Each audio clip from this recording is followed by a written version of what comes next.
At 30,000 feet, the air is thin enough to starve a man's brain and cold enough to freeze his tear ducts shut. When the 8.8mm flak shell found the B-17G flying fortress named Mizpah, it did not just punch a hole in the fuselage, it erased the entire nose section from existence. In a fraction of a second, the cockpit became an open-air balcony overlooking a deadly plunge into enemy territory. With no control columns, no instrument panels, and the bomber banking into a fatal dive, the laws of aerodynamics demanded they die. But Boeing's engineering manuals had never accounted for what desperate men could do with raw, shredded steel. The pre-dawn air over Sturparone airfield in southern Italy was thick with the smell of damp earth, burnt coffee, and high-octane aviation fuel. It was the 14th of July, 1944, and the men of the 483rd Bomb Group were moving through the gloom like ghosts. Inside the corrugated tin of the briefing hut, the atmosphere was suffocatingly tense. Dozens of young men, clad in heavy leather flight jackets, sat on wooden benches, their eyes fixed on the front of the room, where a massive map of Europe was covered by a heavy canvas drape. First Lieutenant Ewald Swanson sat near the front, a half-smoked cigarette pinched between his fingers. Swanson was a man who possessed a quiet, stoic authority that anchored his crew. He didn't boast, and he didn't complain. He simply flew. Beside him sat his co-pilot, Jack O'Connor, nervously tapping his boot against the uneven floorboards. When the intelligence officer finally pulled back the canvas drape, a collective, involuntary groan swept through the room. A thick red ribbon stretched from their base in Italy, winding over the Adriatic Sea, and terminating in a blood-red pin stuck directly into the heart of Hungary. Budapest, target for today, is the rail yards and industrial sectors of Budapest, the briefing officer announced, his voice flat, devoid of the anxiety that was currently seizing the stomachs of the men before him. Intelligence reports heavy anti-aircraft concentrations. The Germans know this is a vital hub. Expect maximum effort from their flak batteries, and keep your eyes peeled for Luftwaffe fighters scrambling from local airfields. Swanson leaned forward, his eyes tracing the route. Budapest was a fortress. The skies over the city were notorious for being stained black with exploding 8.8mm shells. It wasn't a question of if they would take fire. It was a question of how much metal the aircraft could absorb before gravity claimed its due. An hour later, Swanson and his crew stood on the tarmac beneath the massive, shadowy wings of their B-17G flying fortress, christened Mizpah. In the biblical sense, the name was a plea for God to watch over them when they were absent from one another. For Swanson, it was a 65,000-pound aluminum beast of burden, heavily armed and heavily armored, but still terrifyingly fragile against high-explosive artillery. "She looks heavy today, Lieutenant," said Thomas "Tommy" Riker, the top turret gunner and flight engineer.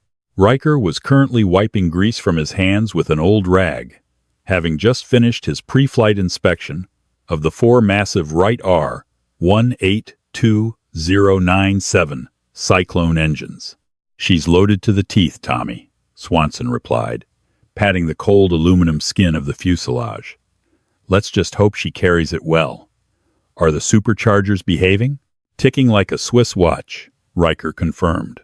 The crew climbed aboard through the aft hatch, hauling their heavy sheepskin flight suits, parachutes, and oxygen gear into the cramped, metallic belly of the bomber. A B-17 was not built for comfort. It was an unpressurized, uninsulated cylinder of exposed ribs, raw wiring, and sharp edges. It was a machine of war, designed to carry maximum destruction to the enemy and, hopefully, bring its operators back alive. Swanson settled into the left seat of the cockpit, the array of dials, switches, and gauges glowing faintly in the dim light. He gripped the heavy control yoke, a large, W-shaped wheel that commanded the massive control surfaces of the bomber. It took immense physical strength to fly a B-17, relying on a complex network of pulleys, hydraulics, and steel cables to translate the pilot's movements to the ailerons, elevators, and rudder. "Checklist," Swanson ordered. O'Connor rattled through the sequence. Switches were thrown, primers pumped, and one by one, the four Cyclone engines coughed, sputtered, and roared into deafening life. Blue smoke belched from the cowlings, before smoothing out into a continuous, thunderous drone. At 06:00 hours, Mizpah lumbered down the runway, the airframe vibrating violently as the engines clawed at the air. With a final, heavy groan, the tires left the tarmac. The bomber lifted into the pale morning light, banking slowly over the Adriatic to join the massive assembly of aircraft, forming the combat stream. Over 300 bombers were gathering, a metallic armada climbing steadily into the freezing, thin air of the upper atmosphere. As they passed 10,000 feet, Swanson signaled the crew to don their oxygen masks. The temperature outside plummeted steadily, the cold seeping through the aluminum skin and biting at their extremities. By the time they reached their cruising altitude of 30,000 feet, it was 40 degrees below zero outside the thin glass of the cockpit windows. The droning of the engines was a hypnotic, bone-rattling vibration. For hours, they flew in tight, stacked formations, the combat boxes designed to provide overlapping fields of machine gun fire to fend off enemy fighters. But machine guns could do nothing against what waited for them on the ground. The approach over Hungary was deceptively serene. Far below, the landscape looked like a patchwork quilt of greens and browns, completely indifferent to the mechanical terrors plotting above it. Lake Balaton shimmered in the distance, a geographic landmark that told the navigators they were nearing the initial point, the spot where the bombers would turn onto their final, unswerving bomb run toward Budapest. "IP in 2 minutes, crackled the voice of the navigator through Swanson's headset. "Copy that," Swanson replied, his voice muffled by the rubber oxygen mask clinging tightly to his face.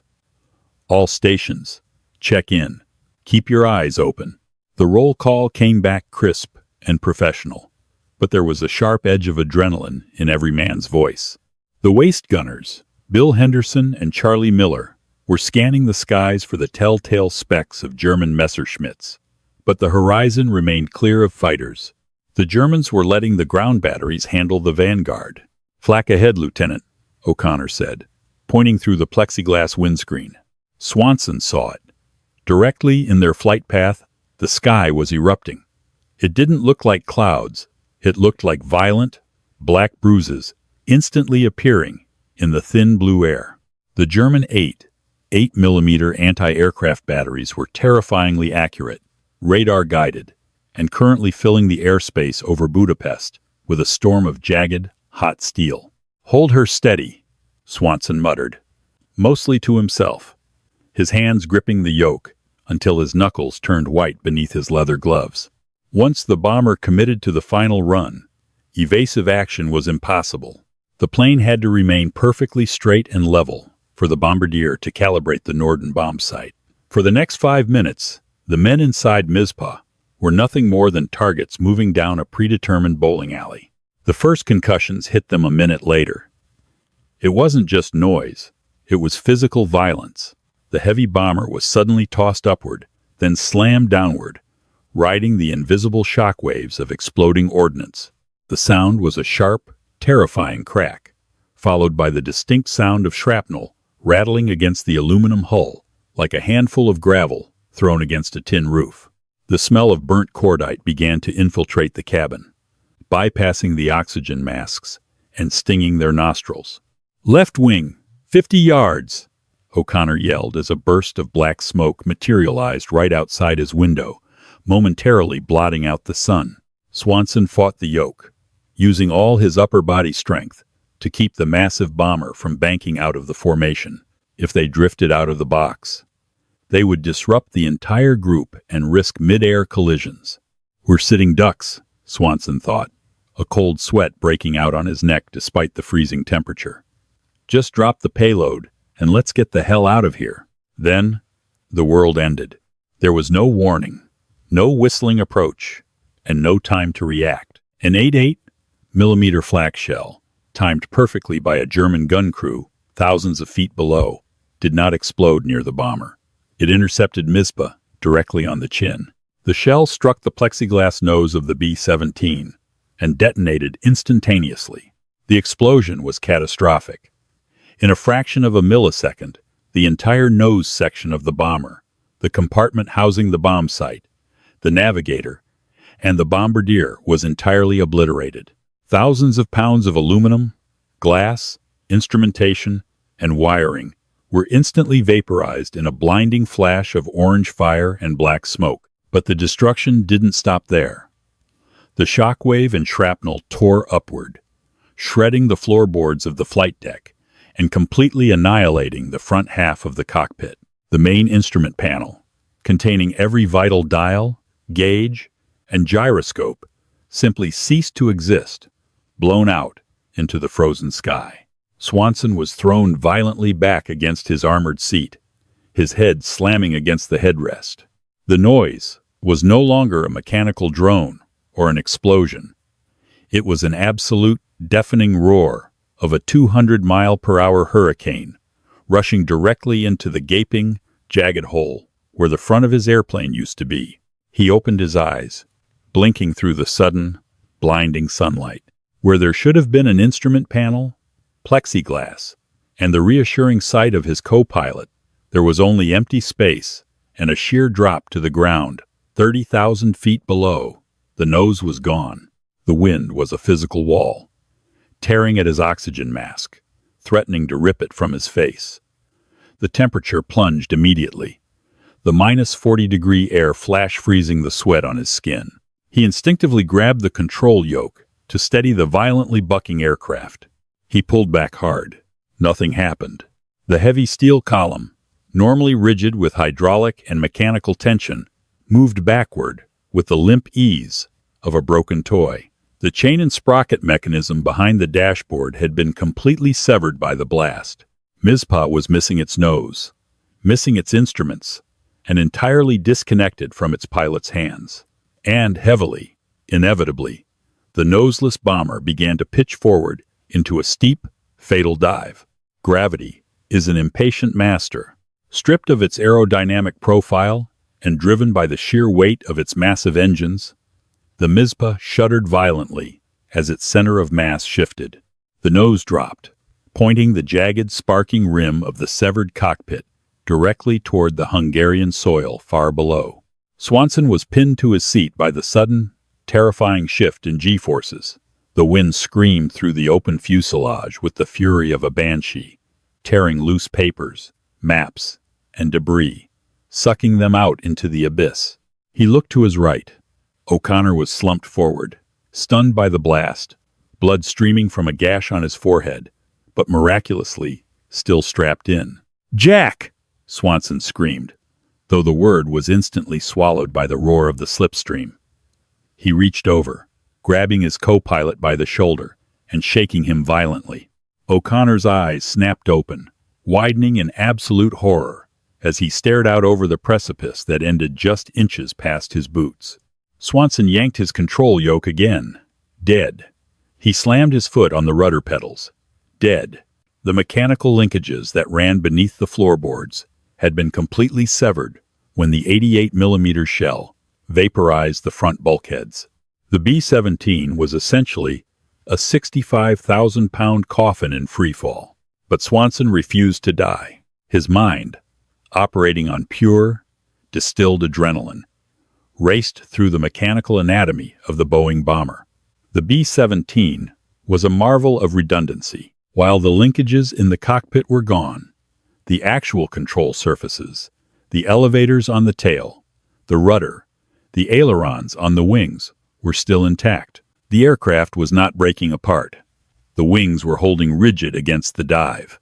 The connection between the cockpit and those tail surfaces relied on a nervous system of 8-inch woven steel cables. These cables ran from the flight deck, up over the bomb bay, and backward through the fuselage, all the way to the empennage. The floor linkages were destroyed, but the cables themselves ran high along the ceiling of the bomb bay. They were bare. They were under immense tension, and they were the only things keeping them from the grave. Swanson unbuckled his harness, fighting against the tilt of the diving plane. He reached up, blindly mashing the button for the interphone. "Tommy! Sam!" Swanson bellowed into his throat mic, praying the lines to the rear compartment hadn't been severed.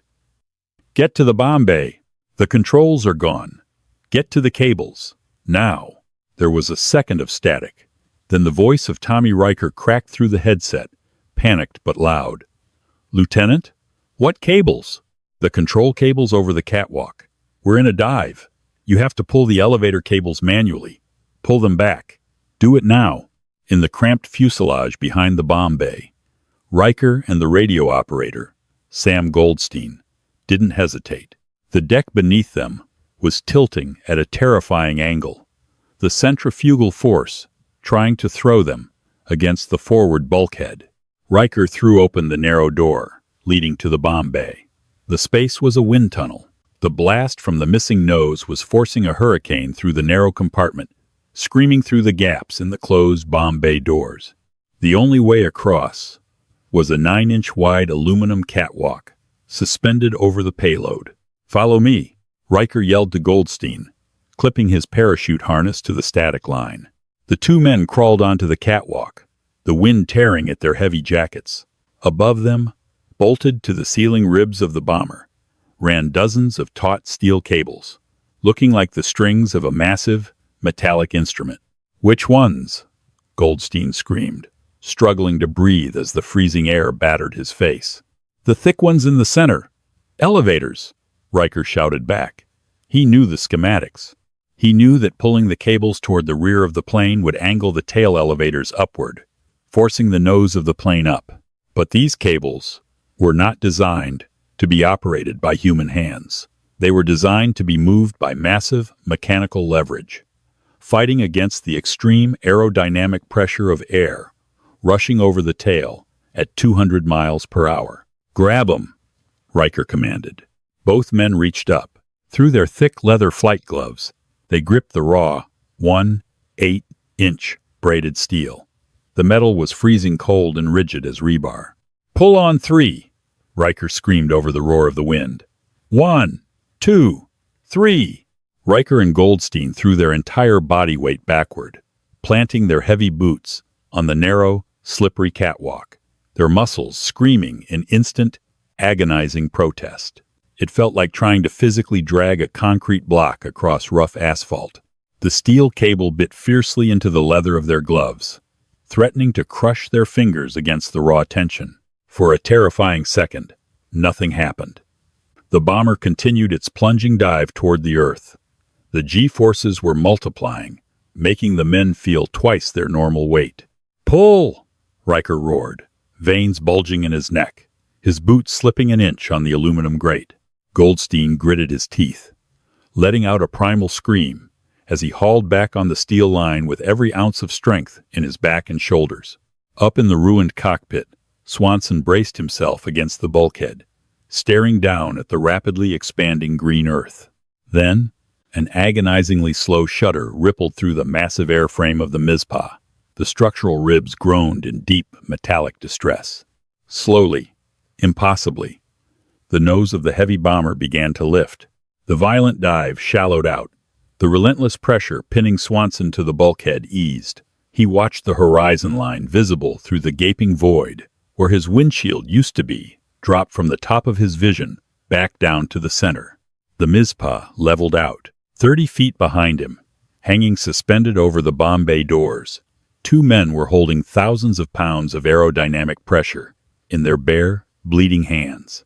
The mechanical nerves of the beast had been severed, but human muscle had just taken their place. The equilibrium was a fragile, terrifying illusion.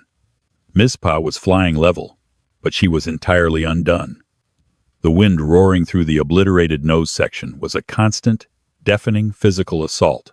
Inside the ruined cockpit, First Lieutenant Ewald Swanson's arms trembled. Not from the effort of flying, his yoke was completely useless, but from the sheer, overwhelming dump of adrenaline that was now receding, leaving him hollow and freezing. "O'Connor!" Swanson bellowed, his voice raw. He didn't bother with the throat mic. The slipstream would have drowned it out anyway. He turned to his right. Co-pilot Jack O'Connor was pressed hard against his armored seat, his breathing shallow and rapid. The explosion had ripped away the floorboards just inches past the toes of O'Connor's fleece-lined boots. Beneath his feet was nothing but a 30,000-foot plunge into the Hungarian countryside. The jagged, sparking edges of torn aluminum framed the drop, smeared with hydraulic fluid that flash froze the moment it hit the -40-degree air.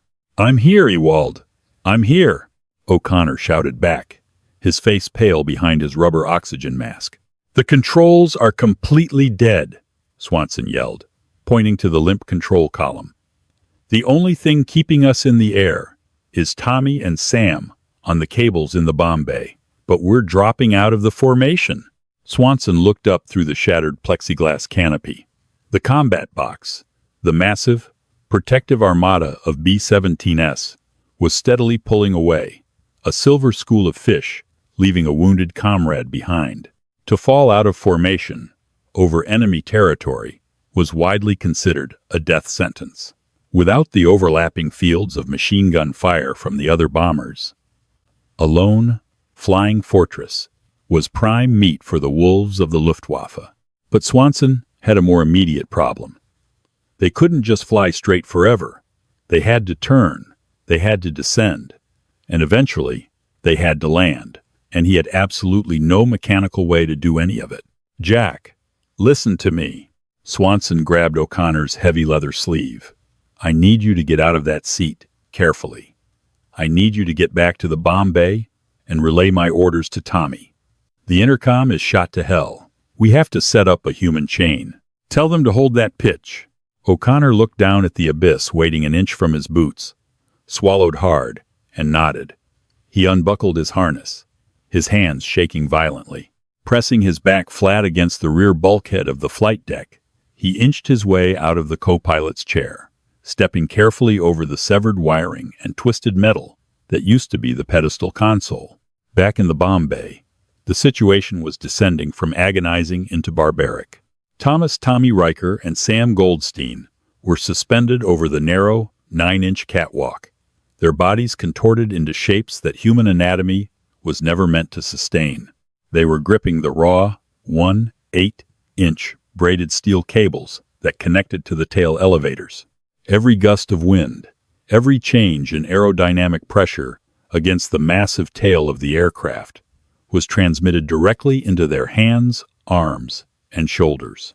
The cables were under hundreds of pounds of tension. The steel braid was already chewing through the heavy leather of their flight gloves. "I can't hold it, Tommy," Goldstein screamed, his voice cracking into a sob of pure exertion. His boots were slipping on the frost-covered aluminum grate of the catwalk. The bomb bay doors beneath them rattled violently in the slipstream. "Don't let go, Sam. If you let go, we nose over and die," Riker roared back, his face twisted in a rictus of pain. His shoulders felt as though they were being slowly dislocated from their sockets. The muscles in his forearms were cramping, locking up in hard, painful knots. "Pull! Lean back! Use your dead weight!" O'Connor shoved open the narrow door, leading from the radio room into the bomb bay.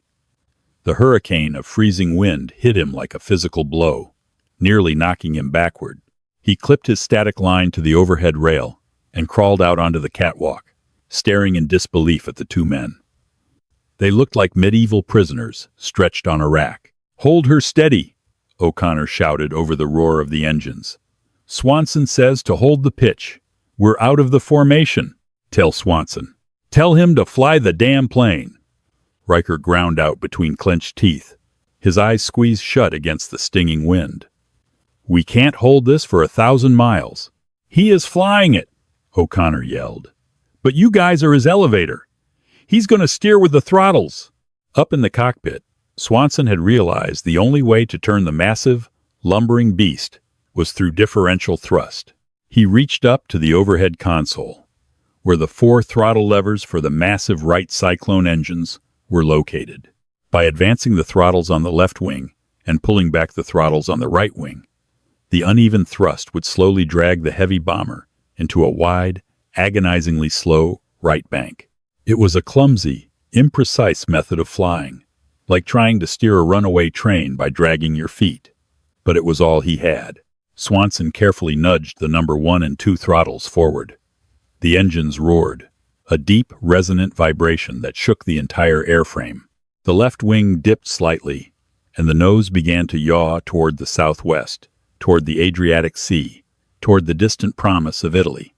"Tell them to ease up, just a fraction," Swanson screamed, hoping his voice would carry through the open bulkheads to O'Connor. O'Connor, clinging to the catwalk rail, tapped Riker on the shoulder. "Ease up. Give it an inch." Riker and Goldstein gritted their teeth and allowed the steel cables to slide forward just a millimeter. Instantly, the nose of the bomber dipped, dropping 10 degrees. "Too much. Pull back," O'Connor yelled. They heaved backward again, their biceps screaming in protest. The B-17 leveled out, shuddering violently, as the aerodynamic forces fought against the crude human intervention. They were flying. It was a grotesque, mechanical abomination of flight, but they were in the air. Then, the second disaster struck. It started as a dull ache, then blossomed into a sharp, piercing agony. The temperature in the open bomb bay, exposed to the 200 mile per hour slipstream at 28,000 feet, was well below -40 degrees Fahrenheit. Riker and Goldstein were sweating from the immense physical exertion, but the sweat was freezing to their skin beneath their heavy sheepskin jackets. Worse, the friction of the steel cables was wearing entirely through the palms of their leather gloves. Riker felt the leather give way, and the freezing, rigid steel cable bit directly into the raw flesh of his palm. "Ah, God!" Riker screamed, his grip faltering for a split second. The plane instantly lurched downward, throwing O'Connor against the bulkhead. "Tommy!" Goldstein yelled, his own hands bleeding sluggishly into his gloves, the blood freezing almost instantly and acting like a crude, icy glue against the steel. "My glove is gone," Riker shouted, his breath pluming in thick white clouds. The bare skin of his hands was now in direct contact with the freezing steel. In minutes, frostbite would set in, killing the nerve endings and turning his flesh gangrenous. O'Connor saw the desperate situation. He unclipped his parachute harness, his mind racing. "Hold on, I'm going to tie you off." O'Connor unspooled a heavy length of nylon webbing from the emergency kit on the bulkhead. Working with frantic, freezing fingers, he looped the webbing around the thick elevator cables, then dragged the ends back toward the heavy structural ribs of the bomb bay bulkhead. "Pull back on 3. Give me slack to tie the knot," O'Connor screamed.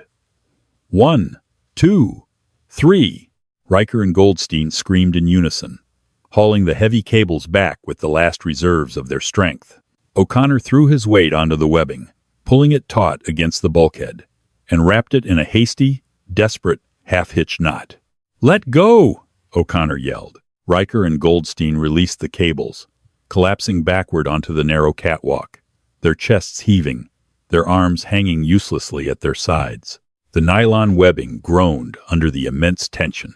The knot slipped a fraction of an inch, the nose of the plane dipping slightly, before the heavy nylon bit into itself and held. Mizpah was now flying on a crude, rigged pulley system. Riker looked at his hands. The palms were torn open, the skin white and dead from the freezing steel. He couldn't feel his fingers. "It's holding," Goldstein gasped, staring at the taut nylon webbing. "For now," O'Connor said grimly, looking at the frayed edges where the nylon rubbed against the sharp aluminum rib. "But it won't hold forever. We have to monitor it. If that webbing snaps, we dive." O'Connor crawled back toward the flight deck to report to Swanson. As he reached the ruined cockpit, he saw Swanson staring intently out the left window, his face a mask of absolute dread. "Ewald?" "We got the cables tied off," O'Connor said, his teeth chattering uncontrollably from the cold. Swanson didn't look at him. He just pointed a trembling, gloved finger toward the eastern horizon. O'Connor followed his gaze. There, rising quickly from the patchwork of the Hungarian landscape, were three tiny, black dots. They were climbing fast, trailing thin wisps of black exhaust. They were not bombers. Fighters, Swanson said, his voice flat and devoid of hope. Luftwaffe. They found the straggler. The German pilots of Jagdgeschwader 52 were veterans. They had cut their teeth on the Eastern Front, mastering the deadly art of aerial gunnery in their Messerschmitt Bf 109G fighters. When they saw the lone B-17 dropping out of the distant American combat box, they didn't see a formidable fortress. They saw a wounded gazelle separated from the herd. "Bandits! 3 o'clock low and climbing fast," screamed Bill Henderson, the right waist gunner, his voice cracking over the chaotic static of the emergency intercom line O'Connor had managed to patch through. In the freezing, open cylinder of the bomber's waist section, Henderson and Charlie Miller racked the heavy bolts of their massive 50 caliber Browning M2 machine guns. The waist windows were open, the wind howling through the compartment, scattering spent brass casings across the aluminum floor. "I see him, Billy," Miller shouted back, pressing his shoulder against the heavy spade grips of his weapon. At the very rear of the aircraft, cramped in a glass and steel bubble no larger than a doghouse, tail gunner David "Red" McCall was already tracking the incoming fighters. McCall was 20 years old, but his eyes were ancient, hardened by 24 missions of staring death in the face. "They're spreading out," McCall reported coolly into his mic. "Looks like two coming up the tail, one swinging wide to the right. I'm taking the lead on the tail." The Bf 109S closed the distance with terrifying speed. At 400 yards, the leading edge of the German fighters began to sparkle with lethal, stroboscopic light. Thwack, thwack, thwack, thwack. The sound of 20mm cannon shells hitting the heavy bomber was sickening. It didn't sound like metal striking metal. It sounded like a butcher slamming a meat cleaver into a heavy wooden block. The armor-piercing incendiary rounds tore through the thin aluminum skin of the tail section, exploding inside the fuselage. "Talk to me, Red," Swanson yelled from the cockpit, fighting the throttles as the plane shuddered under the impact. McCall didn't answer with words. He answered with the deafening, rhythmic boom, boom, boom of his twin 50 caliber machine guns. The heavy tracers lashed out across the frozen sky, a solid hose of red fire arcing toward the incoming Messerschmitt. The German pilot, arrogant in his approach, had flown straight and level for too long. McCall's heavy bullets walked directly up the nose of the Bf 109, shattering the propeller spinner and instantly igniting the high-octane fuel in the engine block. The fighter erupted in a brilliant ball of yellow fire, snapping into a violent spin and tumbling away toward the earth. "Got one," McCall yelled, his voice thick with adrenaline. Second bandit breaking left, but the celebration was cut short by a massive explosion on the right wing. The third fighter, the one that had swung wide, had flanked them. He came diving out of the sun, directly in the blind spot between the top turret and the waist gunners. His 20mm cannons raked across the right wing, shredding the aluminum skin and punching a jagged hole the size of a dinner plate directly through the cowling of the No. 3 engine. Thick, oily black smoke immediately began to pour from the massive right cyclone.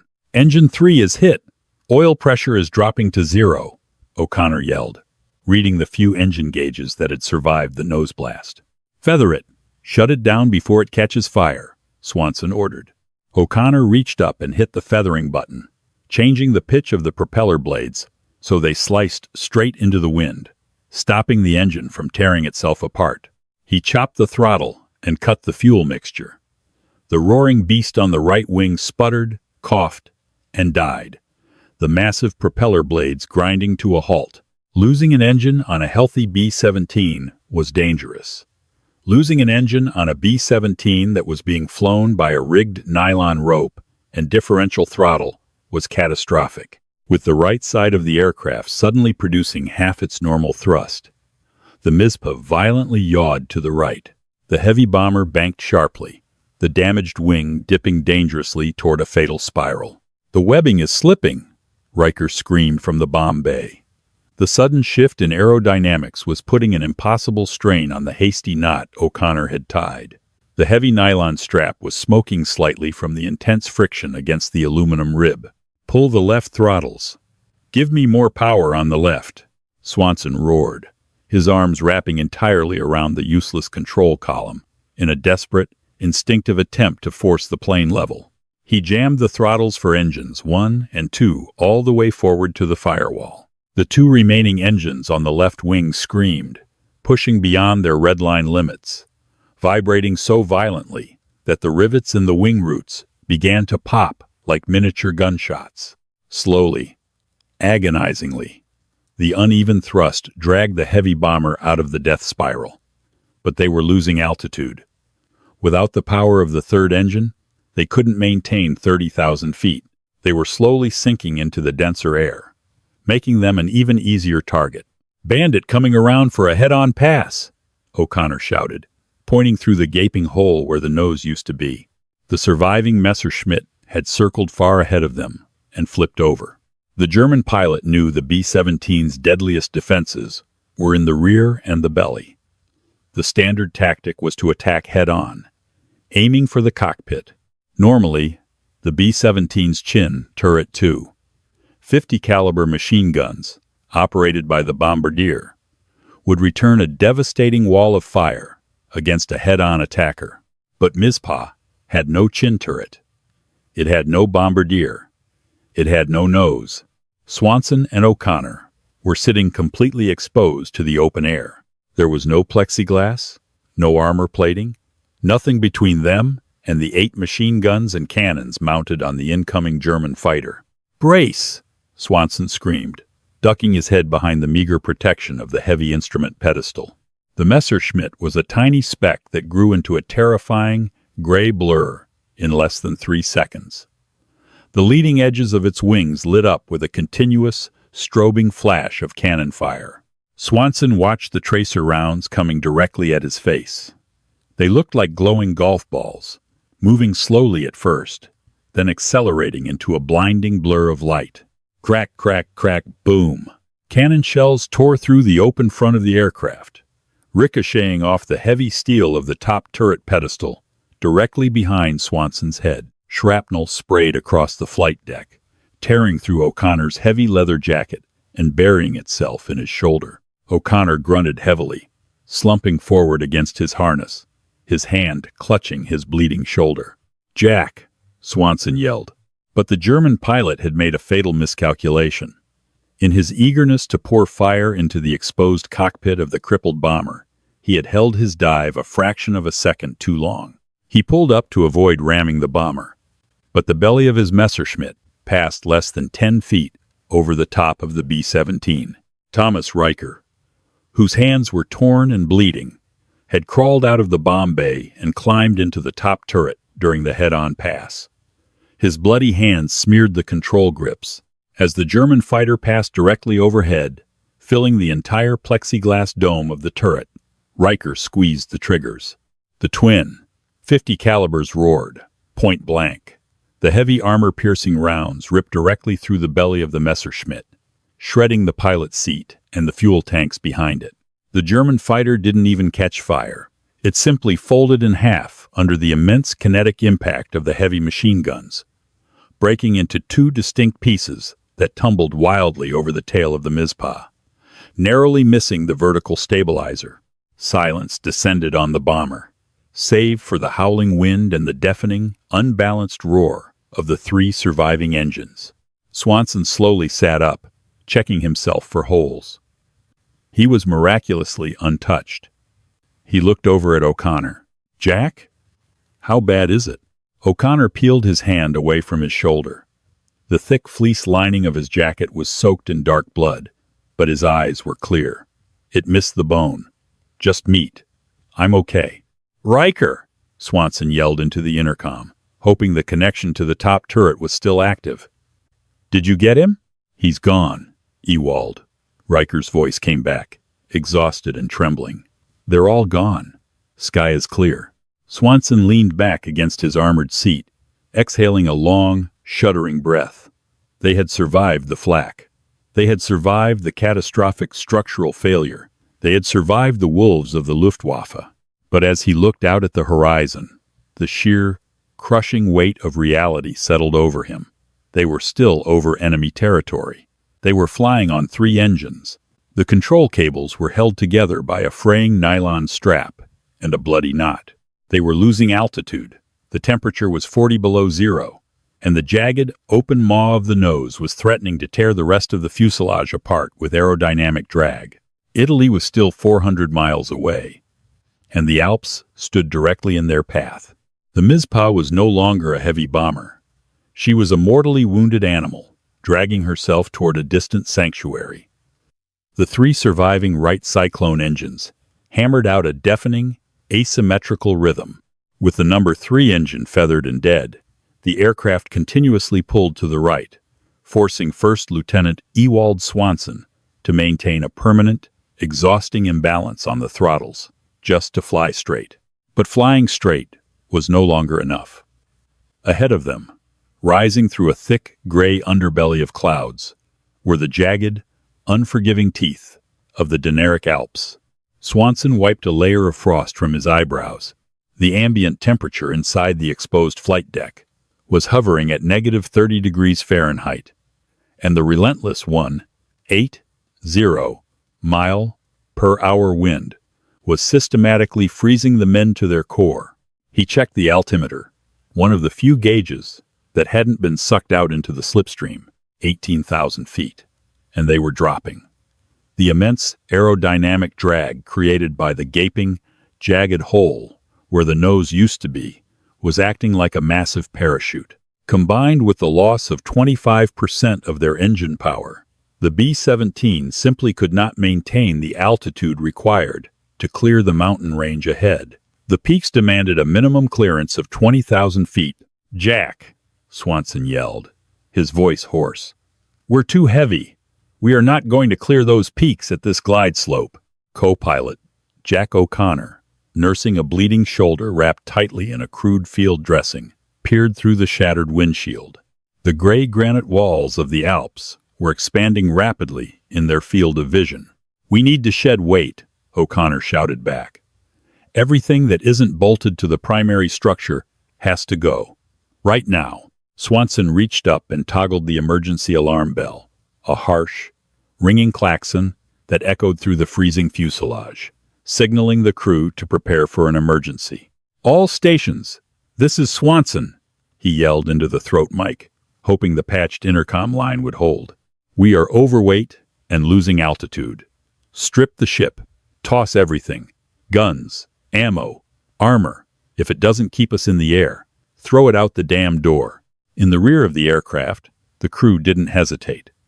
Survival instinct overrode military protocol. The desperation checklist. Asterisk, ammunition. Bill Henderson and Charlie Miller detached the massive wooden ammo boxes, feeding the waist guns. Thousands of heavy, brass, .50 caliber rounds were unceremoniously shoved out the open waist windows, disappearing into the clouds below. Asterisk weaponry. The heavy Browning M2 machine guns, weighing nearly 90 pounds apiece, were unbolted from their mounts. With freezing hands, the men heaved the lethal steel out into the abyss. Asterisk armor. The crew unbuckled their 20-pound flak jackets. Tail gunner David Red McCall crawled out of his cramped rear compartment, dragging his parachute and armor plating, hurling them through the aft hatch. Asterisk debris. Whatever loose metal, shattered radios, and destroyed bulkheads they could pry loose with their boots and crowbars went out the door. Over 3,000 pounds of weight was shed in less than 5 minutes. But as the mountains loomed closer, the altimeter needle continued its agonizing downward creep. 16,500 feet. Back in the bomb bay, Thomas Riker and Sam Goldstein were huddled on the catwalk, staring in horror at the nylon strap holding the elevator cables. The intense cold had caused the heavy fabric to freeze solid, turning it brittle. Worse, the constant, Microscopic vibrations of the aircraft were acting like a saw blade against the aluminum rib where the knot was tied. Snap! A single, thick thread of the nylon webbing parted under the immense tension. The sound was as loud as a gunshot to Riker's ears. "Ewald! The strap is fraying!" Riker screamed into his headset. "It's not going to hold the pitch much longer. If it snaps, we dive straight into the granite." Swanson's eyes darted from the fraying strap to the looming mountain pass directly ahead. The highest peak was a jagged spear of gray rock, surrounded by swirling snow, standing dead center in their flight path. They were 200 feet below its summit, approaching at 160 miles per hour. "Tommy, Sam," Swanson commanded, his voice devoid of panic, replaced by a cold, absolute authority. "Get your hands back on those bare cables. When I give the word, I need you to pull, with everything you have left. You have to flare the nose up so we can jump this peak." Riker looked at his hands. The flesh of his palms was torn, blistered, and blackened by frostbite.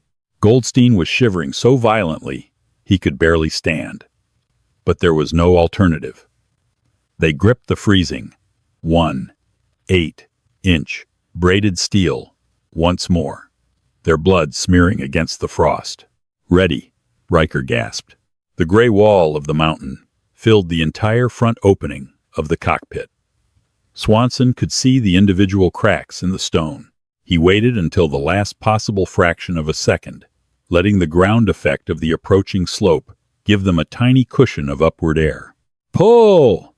Swanson roared, simultaneously jamming the 3 surviving throttles entirely past their red lines. Riker and Goldstein screamed, hauling the bare steel cables backward with a violent, desperate heave. The nylon strap groaned, slipped a full inch, and held. The nose of the heavy bomber pitched violently upward. The massive airframe shuddered, the rivets screaming under the sudden, immense G-force. Mizpah clawed at the thin air, the engines howling in mechanical agony as they hauled 60,000 pounds of aluminum straight up. The belly of the B-17 scraped the summit of the mountain. The sound was a deafening, metallic shriek as the ball turret empty, thankfully smashed against the jagged rocks, entirely shearing off the lower half of the plexiglass sphere. But they cleared it. As they crested the peak, Swanson immediately pulled back on the throttles. "Ease up! Ease up!" Riker and Goldstein let the cables slacken. The bomber leveled out, soaring over the lip of the Alps, and beginning a long, gradual descent toward the sprawling, sunlit plains of Italy. The Mediterranean Sea shimmered in the far distance, a blanket of deep blue that promised salvation. They had beaten the mountains, but gravity still waited for them on the runway. The air grew thicker and warmer as they descended below 10,000 feet. The crew ripped off their suffocating oxygen masks, gulping in the sweet, dense air of the lower atmosphere. The freezing wind that had tortured them for the last 3 hours transformed into a warm, rushing breeze. But the tension inside the aircraft did not dissipate. It amplified. Finding Sturperone Airfield was the easy part. Landing a heavy bomber with no nose, no instruments, one dead engine, and steering, completely reliant on uneven throttles, was a statistical impossibility. Sturperone Tower. Sturperone Tower. "This is Mizpah," O'Connor called out over the emergency backup radio, his voice weak. "We are coming in blind. No nose, no flight controls, heavy structural damage. Requesting immediate emergency clearance and meat wagons on the tarmac." Static crackled, followed by a stunned voice from the ground. "Mizpah, this is Tower. Good God, we see you. You are cleared for runway 2. The deck is yours. Crash crews are rolling. Drop the gear, Jack," Swanson ordered, his eyes locked on the gray strip of asphalt, growing larger in the distance. O'Connor reached down and threw the heavy mechanical lever to deploy the main landing gear. The hydraulic pumps whined, pushing fluid through the miles of veins inside the bomber. A heavy thump echoed from the left wing as the massive tire locked into place. Silence followed on the right. O'Connor peered out the right window, his heart sinking into his stomach. The right landing gear door was flapping uselessly in the wind. The tire was stuck halfway down, the hydraulic lines having been severed by the shrapnel that had killed the number 3 engine. Ewald. Right gear is jammed, O'Connor said, the absolute exhaustion finally creeping into his tone. We have one wheel down. Swanson didn't blink. He couldn't afford to. Belly landing a B-17 was standard emergency procedure, but with the entire nose section missing, diving into the dirt would turn the front of the aircraft into a massive scoop. It would dig into the earth, instantly flipping the 65,000-pound bomber end over end in a catastrophic cartwheel of fire and tearing metal. They had to land on the wheels, or, in this case, the wheel. We don't have the fuel to go around, and we don't have the controls to try, Swanson said flatly. We take it in on the left wheel. I'll keep the right wing up with the aileron trim as long as I can. When she drops, brace for a ground loop. Swanson reduced the throttles. The runway was approaching fast. The crosswind was brutal, pushing against the massive, unaerodynamic hole in the front of the plane, threatening to blow them off the center line. Tommy, Sam, Swanson yelled. I need one last pull. When I say flare, you pull those cables like your lives depend on it, and you hold them until we stop moving. In the bomb bay, Riker and Goldstein wrapped their bleeding hands around the steel lines one final time. The tarmac rushed up to meet them. 100 feet, 50 feet, 20. Flare! Swanson roared. Riker and Goldstein threw their combined body weight backward. The bare steel cables bit deep into their ruined flesh. The nose of the bomber pitched up, bleeding off the last of their airspeed. The left tire hit the asphalt with a massive screech of burning rubber. The bomber bounced once, heavily, and then settled onto the single wheel. Swanson immediately chopped all remaining throttles to 0. He slammed his left foot onto the rudder pedal, which was dead, and instinctively tried to pull the useless yoke. He had to steer the 50-ton beast, using only the brakes on the left wheel. For 5 terrifying seconds, Mizpah rolled down the runway, balanced perfectly on one tire, leaning precariously to the right. As the airspeed bled away, the aerodynamic lift over the wings vanished. The heavy right wing dropped. The immobilized right propeller blades smashed into the concrete runway, violently shattering into heavy steel shrapnel. The exposed aluminum of the wing dragged against the tarmac, sending up a brilliant, blinding shower of orange sparks. The friction was immense. The bomber violently jerked to the right in a terrifying ground loop. The screech of tearing metal was deafening as the aircraft spun 90 degrees off the runway, plowing deep into the soft dirt of the infield. Mud and earth hurled up into the open cockpit, showering Swanson and O'Connor. With a final, violent shudder that nearly snapped the fuselage in half, the ruined Mizpah ground to a sudden, absolute halt. Dust settled over the airfield. The remaining engines ticked and hissed as they cooled. The smell of high-octane fuel and scorched earth hung heavy in the air. Inside the cockpit, Swanson slowly unclenched his hands from the useless control cot. He looked to his right. O'Connor was slumped back, his eyes closed, breathing heavily, but alive. From the rear of the aircraft, the sound of heavy metal doors being kicked open echoed across the field. Swanson stood up on trembling legs, unbuckled his harness, and stepped carefully out of the jagged opening where the windshield used to be, dropping down onto the soft Italian dirt. Sirens wailed as jeeps and fire trucks raced across the field toward them. Swanson turned back to look at his airplane. It was unrecognizable. The nose was entirely gone, sheared off as cleanly as if cut by a massive blade. The right wing was crumpled, the engine scorched, the tail riddled with cannon holes. Yet, against every law of physics, gravity, and aerodynamics, the beast had brought them home. Riker and Goldstein stumbled out of the waste door, collapsing onto the grass. Their hands were wrapped in bloody rags, but they were alive. The entire crew of the Mizpah, battered, freezing, and bleeding, gathered on the tarmac, staring up at the shattered aluminum ghost that had carried them through hell. The miraculous survival of the Mizpah and her crew remains a testament to the indomitable human spirit and the rugged engineering of the Boeing B-17 flying fortress. Stripped of their instruments, their controls, and the very nose of their aircraft, Ewald Swanson and his men defied aerodynamic laws through raw physical strength and sheer refusal to die. They flew a shattered, 65,000-pound bomber over enemy territory using bare steel cables, frayed nylon, and differential engine thrust. The aircraft was immediately scrapped, deemed entirely damaged, beyond repair, yet it had fulfilled its most vital mission, bringing its crew home. This harrowing flight stands as a brutal reminder of the sacrifices made in the freezing skies of World War II.